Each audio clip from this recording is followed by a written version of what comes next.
Hai, perkenalkan nama saya Iis Supia, mahasiswi program studi pendidikan sejarah angkatan 2022 kelas B dengan NIM 2205166039. Di sini saya akan mempraktikkan keterampilan mengajar, mengadakan variasi dengan materi ajar Kerajaan Mataram. Selamat menyaksikan.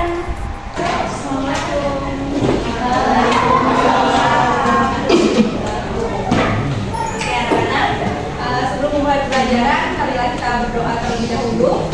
Berdoa dimulai. Terima kasih. Ada yang nggak masuk hari ini? Siapa? Ainun. Kenapa dia? Sakit. Oh, sakit. Semoga cepat sembuh ya yang sakit. Iya. Oke anak-anak, hari ini kita akan belajar tentang kerajaan Hindu-Buddha di Nusantara. Nah, anak-anak tahu nggak sih kapan manusia pada zaman kuno berhasil atau pertama kali mendirikan sebuah kerajaan? Pada abad keberapa? Pada tahun keberapa? Ada yang tahu? Angkat tangan yang tahu? Sejak zaman Nabi Adam. Sejak zaman Nabi Adam. Yang lain? Apa itu? Abad keempat. Ya, benar banget yang dibilang sama Mail. Jadi kerajaan pertama itu dimulai ada pada abad keempat, bukan di Jawa, bukan juga di Sumatera, tapi ada di Kalimantan. Tepatnya di Kalimantan Timur, di tempat kita sekarang ini. Kira-kira kerajaan apa sih namanya? Pasti gak asing dan di telinga anak-anak kan? Karena tempatnya tuh ada di tempat kita. Ayo, kerajaan apa? Kerajaan Kutai. Kerajaan Kutai Martapura. Nah, kerajaan Kutai Martapura ini diduga berdiri pada abad ke-4 Masehi.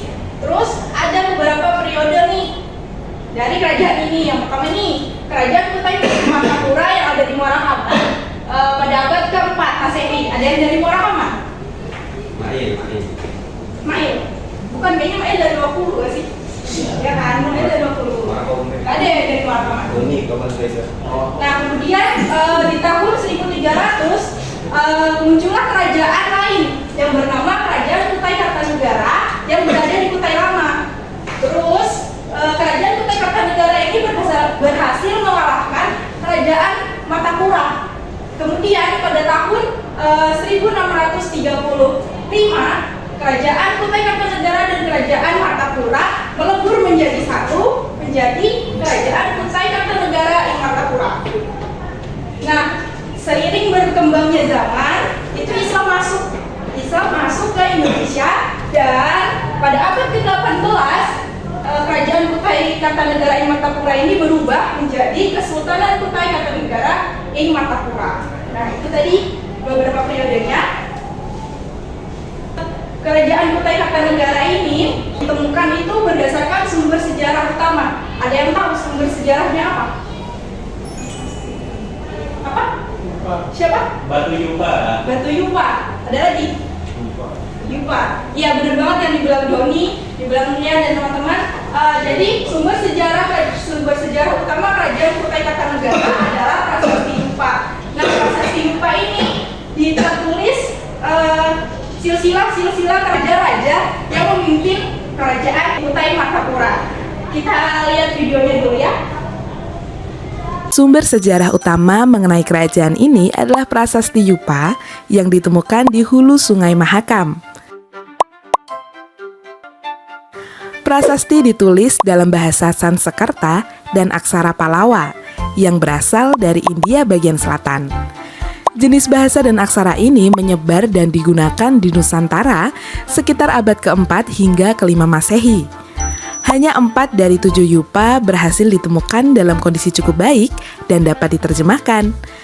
Salah satu yupa ini memuat silsilah pendiri kerajaan, yaitu Kudungga, Aswawarman, dan Mulawarman. Ketiga yupa lainnya menyebutkan mengenai berbagai sedekah yang diberikan oleh Raja Mulawarman pada para Brahmana, yang kemudian mendirikan yupa. Tidak ada nama kerajaan yang disebut pada prasasti. Nama Kutai sendiri diberikan oleh para ahli dari nama tempat ditemukannya yupa ini. Oke, itu tadi sumber sejarah dari kerajaan Kutai Martapura adalah yupa. Nah, berapa yupa yang ditemukan? Ada 7 yupa. Oke, jadi disebutkan bahwa dalam yupa itu tertulis silsilah raja-raja di kerajaan Kutai Martapura. Anak-anak ada yang udah pernah lihat yupa? Ada replika itu. Pernah lihat di mana? Museum Pengalaman. Oh, oke, udah banyak ya, udah pada lihat semua ya? Udah. Apa? Pagi. Oke, nah kebetulan saya juga spesial hari ini membawakan yupa ke sini. Udah datang tuh yupa. Ya. Nah, ini dia salah satu yupa yang ditemukan sebagai sumber sejarah kerajaan Kutai Martapura. Bisa dilihat tuh. Tulisannya dia menggunakan huruf apa tadi? Palawa dengan bahasa Sanskerta. Nah, gini dia bentuknya. Salah satunya, kalian kan pernah lihat di museum. Sekarang datang langsung nih ke sini nih yupanya, menemui kalian. Anak-anak yang belum pernah lihat yupa, nah lihat langsung. Oke, sampai di sini ada yang mau ditanyakan? Boleh katakan yang mau bertanya? Silakan. Saya Bu. Ya, silakan dulu. Ya, perkenalkan nama saya Zul Henry. Saya ingin bertanya kenapa sih harus nulisnya tuh kayak di batu gitu? Oke. Apa nggak ada kertas gaku kayak gitu? Oke. Ada pertanyaan dari Zul dan Doni, kenapa tulisnya tuh harus di batu? Emang nggak ada kertas kah dulu di zaman ini? Teman-teman, ada yang punya jawaban? Ada yang mau menanggapi? Kenapa tuh kira-kira? Dawati? Evin? Karena dulu tuh kenapa pakai batu? Karena di zaman dulu itu belum ada pembagian kertas. Oke, kalau kata Ervin zaman dulu belum ada kertas. Kalau yang lain, pendapat yang lain dari Rahma mungkin? Bukan sama di orang yang ada itu dari awal batu dan biasanya mungkin bisa dibaca. Oke, betul. Beri tepuk tangan dulu buat Ervin sama Rahma. Jadi benar ya yang dikatakan Ervin dan Rahma. Kenapa nulisnya di batu? Karena zaman dulu itu belum ada kertas.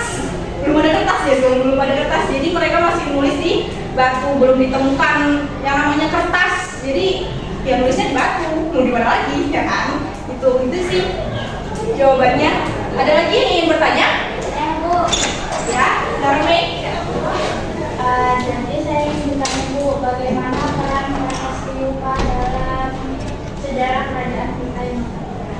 Oke, pertanyaan Mei, bagaimana peran prasasti yupa untuk apa? Dalam kerajaan Kutai Martapura. Gimana nih peran prasasti yupa dalam kerajaan Kutai Martapura? Kan kita tadi sudah melihat videonya nih. Menurut anak-anak, gimana perannya yupa? Sebagai apa dia? Dia bisa jawab? Putri? Kurang tahu. Citra?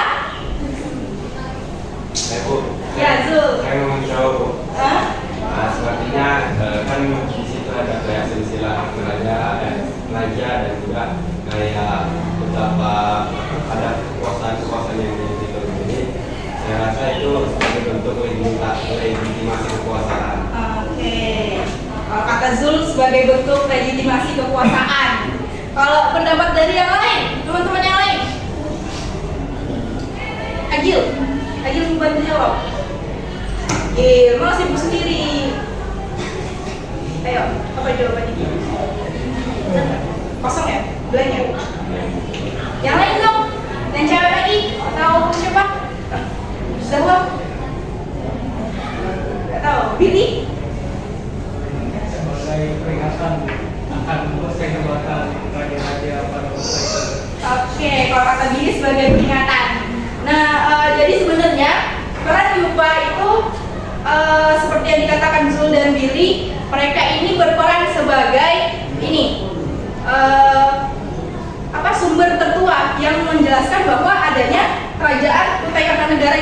Kutai Martapura itu sendiri gitu. Jadi perannya itu adalah untuk menjelaskan silsilahnya, silsilah raja-rajanya, kemudian sumber dari adanya kerajaan itu sendiri.